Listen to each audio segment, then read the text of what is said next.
O, tingnan ninyo, ang ganda talaga dito.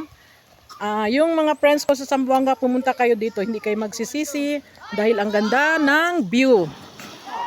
Ang ganda talaga. Maraming mga bulaklak.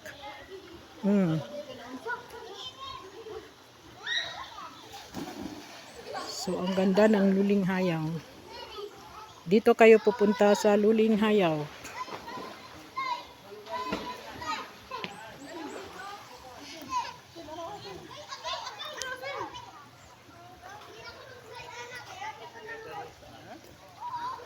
So, ang ganda ng view, oh.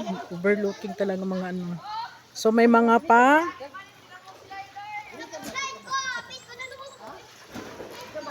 swing-swing pa sila dito. May mga kubo at may mga